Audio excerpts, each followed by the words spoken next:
Hello good morning friends. आज जो हमारा टॉपिक है डिस्कशन का वो है असेसमेंट ऑफ एओपी और बीओआई।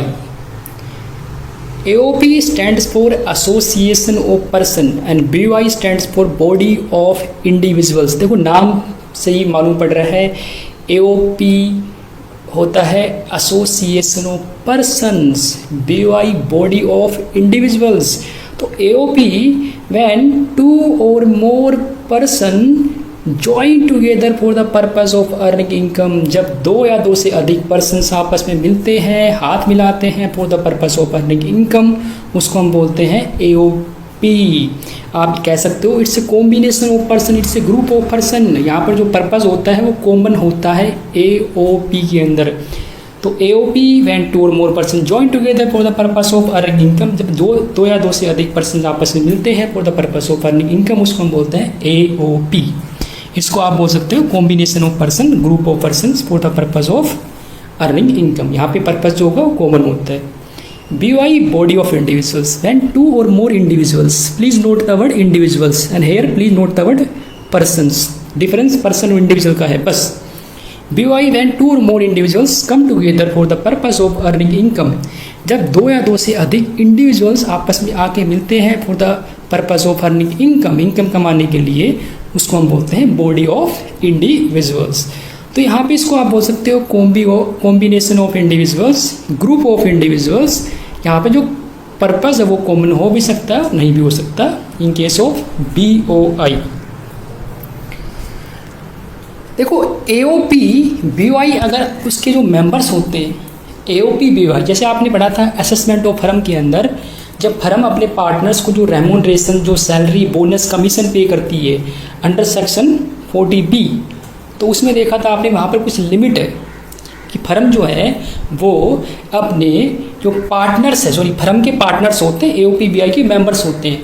तो जब फर्म अपने पार्टनर्स को जो सैलरी, बोनस, कमीशंस, जो इंटरेस्ट पे करती है उसको डिडक्शन मिल जाती है, but subject to section 40B, यानी वहाँ पर मैक्सिमम लिमिट दे रखी है salary, bonus, commission, interest, remuneration की। लेकिन यहाँ पे देखो थोड़ी सिचुएशन अलग है। सबसे पहले अगर कोई एओपी बीओआई अपने मेंबर्स को सैलरी, बोनस, कमीशंस या इंटरेस्ट ऑन बोरोड कैपिटल या फिर रेम्यूनरेशंस पे करती है, अगर कोई एओपी बीओआई अपने मेंबर्स को सैलरी, बोनस, कमीशन या इंटरेस्ट ऑन बोरोड कैपिटल या रेम्यूनरेशन पे करती है, तो 100% हो जाएगा डिसअलाउड अंडर सेक्शन 40BA। अगर कोई एओपी बीओआई अपने मेंबर्स को salary, bonus, commission, interest, remuneration पे करती है, तो पूरा का पूरा एओपी बीओआई के हाथ में हो जाएगा डिसअलाउड अंडर सेक्शन 40BA। मतलब जब एओपी बीओआई अपनी इनकम निकालेंगे तब उनको इस salary, bonus, commission, interest, remuneration जो उन्होंने पे किया है इसकी छूट नहीं मिलेगी। देखो इंटरेस्ट ऑन कैपिटल मैंने आगे एक्सप्लेन किया है। इंटरेस्ट ऑन कैपिटल के केस में क्या होता है कि एक तो एओपी बीओआई अपने मेंबर्स को इंटरेस्ट देगी, जो मेंबर्स ने कैपिटल लगाया है एओपी बीओआई के अंदर, एओपी बीओआई उस कैपिटल पे इंटरेस्ट देगी मेंबर्स को। अब मेंबर्स जो विड्रॉ करते हैं, जो ड्राइंग करते हैं एओपी बीओआई के अंदर से, तो मेंबर्स उस ड्राइंग पे इंटरेस्ट देते हैं एओपी बीओआई को, जो उसकी वो इनकम होती है। तो यहाँ पर जो इंटरेस्ट ऑन बोरोड कैपिटल होगा वो एक्सेस, यानी जितना इंटरेस्ट ऑन कैपिटल एक्सेस पे किया जाएगा इंटरेस्ट ऑन ड्राइंग पे की कंपैरिजन में, उतना ही डिसअलाउड होगा। आगे मैं एक्सप्लेन कर रखा है मैंने इसको। सबसे पहले जब कोई एओपी बीओआई अपने मेंबर्स को सैलरी, बोनस, कमीशन, रेम्यूनरेशन पे करती है तो वो 100% हो जाएगा डिसअलाउड अंडर सेक्शन 40BA के अंदर। क्योंकि देखो एओपी बीओआई के पास कोई प्रॉपर डॉक्यूमेंट नहीं होता, जैसे पार्टनरशिप डिड। अगर मैं फर्म की बात करूं तो फर्म जब अपने पार्टनर्स को जो सैलरी, बोनस, कमीशन जो पे करती है उसको डिडक्शन मिलती है, but subject to section 40B, वहाँ पर मैक्सिमम लिमिट है। लेकिन यहाँ पर तो एओपी बीओआई के पास कोई प्रॉपर डॉक्यूमेंट ही नहीं होता। जो भी सैलरी, बोनस, कमीशन वो पे करते हैं रेम्यूनरेशन अपने मेंबर्स को, पूरा का पूरा वो हो जाएगा डिसअलाउड अंडर सेक्शन 40BA। और सेक्शन 40BA के अंदर क्या लिखा हुआ है? सैलरी, बोनस, कमीशंस रेमोनरेशन जो भी AOPBY अपने मेंबर्स को देगा वो हो जाएगा डिसअलाउड। क्या हो जाएगा? डिसअलाउड। उसके बाद अगर कोई AOPBY अपने मेंबर्स को रेंट पे करती है फॉर द प्रॉपर्टी यूज, अगर किसी मेंबर ने अपने AOPBY को कोई प्रॉपर्टी दे रखी है अपनी और AOPBY उस प्रॉपर्टी को यूज करने से रेंट देगी मेंबर्स को, तो जो रेंट होगा वो अलाउड हो जाएगा, क्योंकि सेक्शन 40B के अंदर रेंट के बारे में कोई चर्चा नहीं है, क्योंकि सेक्शन 40B सिर्फ सैलरी, बोनस, कमीशन, रेमोनेशन के बारे में बोलता है। यहाँ पर रेंट लिखा ही नहीं है, तो रेंट को लेके सेक्शन 40B साइलेंट है। तो अगर कोई AOPBY अपने मेंबर्स को रेंट पे करती है तो वो अलाउड हो जाएगा AOPBY के हाथ में। अगर कोई AOPBY अपने मेंबर्स को अपने मेंबर्स को इंटरेस्ट ऑन कैपिटल, देखो ऊपर बता रहा था मैं आपको कि सिर्फ डिफरेंस जो होता है एक्सेस इंटरेस्ट ऑन कैपिटल उतना ही डिसअलाउड होता है। कैसे निकालते हैं देख लो। अगर कोई AOPBY अपने मेंबर्स को इंटरेस्ट ऑन कैपिटल पे करता है और मेंबर्स क्या पे करेगा AOPBY को? Interest on drawing. तो सपोज करो अगर कोई AOPBY अपने मेंबर्स को इंटरेस्ट ऑन कैपिटल पे करता है 1,80,000 पे करता है, और मेंबर्स जो है वो ड्राइंग पे AOPBY को पे करता है 1 लाख। तो यहाँ पे देखो एक्सेस कितना पे कर रही है फर्म बोल रहा हूँ बार में, एक्सेस कितना कर रही है AOPBY। देखो AOPBY ने 180 पे किया इंटरेस्ट ऑन कैपिटल, इसमें से लेस कर दो आप इंटरेस्ट ऑन ड्राइंग, तो आ जाएगा एक्सेस अमाउंट 80,000 जो हो जाएगा वो हो जाएगा डिसअलाउड। यानी एक्सेस जो पे किया है इंटरेस्ट ऑन कैपिटल AOPBY ने वो हो जाएगा disallowed in the hands of AOPBY। अगर यहाँ पे मैं सिचुएशन को थोड़ा रिवर्स कर दूँ कि जो इंटरेस्ट ऑन कैपिटल है वो तो है 1 लाख और जो इंटरेस्ट ऑन ड्राइंग है वो है 1,80,000, तो यहाँ पे कुछ डिसअलाउंस नहीं होगा, यानी नो डिसअलाउड।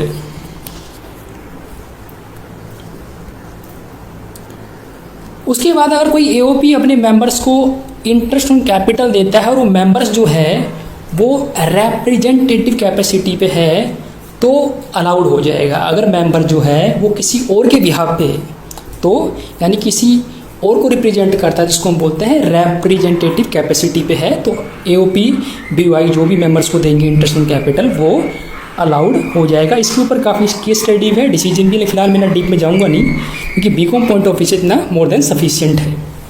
उसके बाद बात करते हैं AOPBY का टैक्सेबिलिटी अंडर सेक्शन 167B के अंदर। देखो AOPBY के अंदर जो शेयर्स ऑफ मेंबर्स होते हैं या तो वो डिटरमाइंड होंगे या फिर अनडिटरमाइंड होंगे, मतलब या तो नोन होंगे या फिर अननोन होंगे। मतलब या तो शेयर ऑफ मेंबर्स पता होगा यानी प्रॉफिट शेयरिंग पता होगा या फिर नहीं पता होगा। तो पहली कंडीशन क्या बनेगी?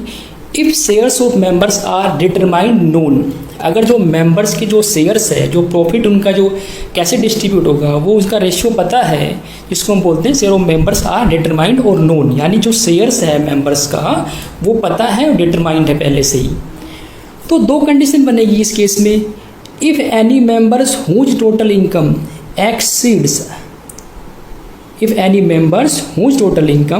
Exceeds the basic exemption limit, कोई मेंबर जिसकी टोटल इनकम अगर बेसिक एग्जम्पशन लिमिट से ज़्यादा है, यस हाँ, तो उस AOPBY के ऊपर लग जाएगा मैक्सिमम मार्जिनल रेट, जिसको 30% होता है जो, और मैक्सिमम मार्जिनल रेट होता है tax on higher slab of income, यानी जो हायर स्लैब ऑफ इनकम पे जो टैक्स लगता है उसको हम बोलते हैं MMR, मैक्सिमम मार्जिनल रेट, जो 30% होता है, प्लस इसमें सरचार्ज 10 और 15%, प्लस इसमें हेल्थ एंड एजुकेशन सेस।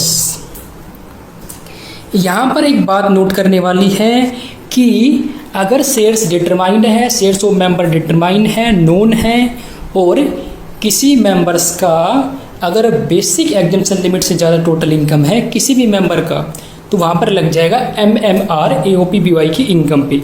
लेकिन जो शेयर ऑफ मेंबर होगा, जो मेंबर को जो शेयर मिलेगा यहाँ से, वो मेंबर की इनकम में इंक्लूड नहीं होगा, क्योंकि ऑलरेडी एओपीबीवाई ने मैक्सिमम मार्जिन रेट टैक्स पे कर रखा है 30% के हिसाब से।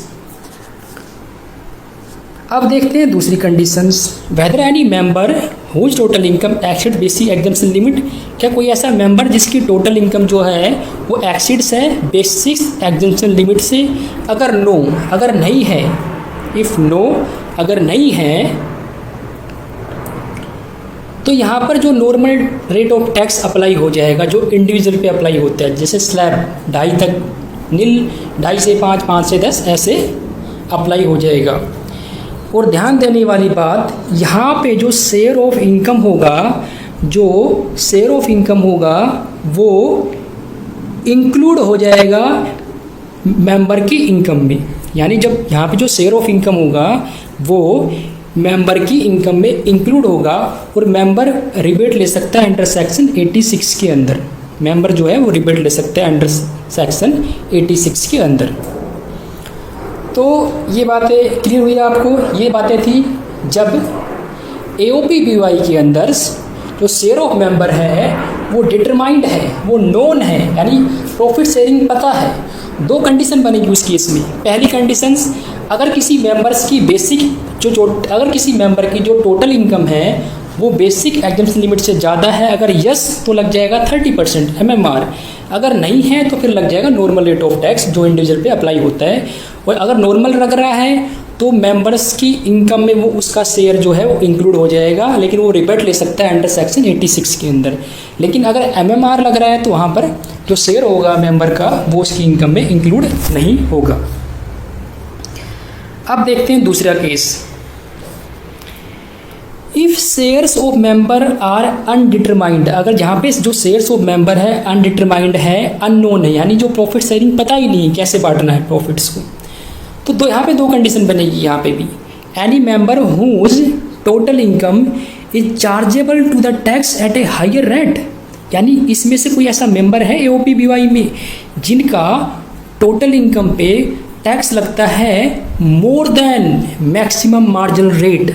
अरे more than maximum margin rate मतलब यहाँ पर कोई मेंबर फॉरेन कंपनी है, क्योंकि फॉरेन कंपनी पे लगता है 40% और 50%, डिपेंड करता है सिचुएशन से, कुछ कंडीशन सेटिस्फाई होनी चाहिए। तो फॉरेन कंपनी पे 30% से ज़्यादा लगता है, 40 और 50।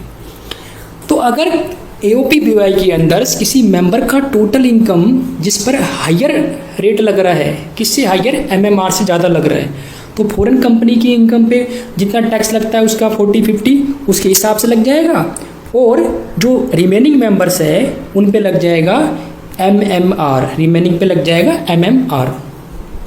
अगर किसी मेंबर की टोटल इनकम जो है वो चार्ज टू टैक्स है which is higher than MMR, which is higher than MMR, यानी एक केस तो ये होगा कि किसी मेंबर्स की टोटल इनकम जो है वो चार्जेबल टू टैक्स है हायर देन MMR, यहाँ पे होगा नो, मतलब किसी भी मेंबर की जो टोटल इनकम है उस पर MMR से अधिक टैक्स नहीं लगता है। ऐसा कोई भी मेंबर नहीं है, ऐसा कोई भी मेंबर नहीं है। तो ऐसे केस में लग जाएगा मैक्सिमम मार्जिन रेट जो 30% plus surcharge plus health and education cess है।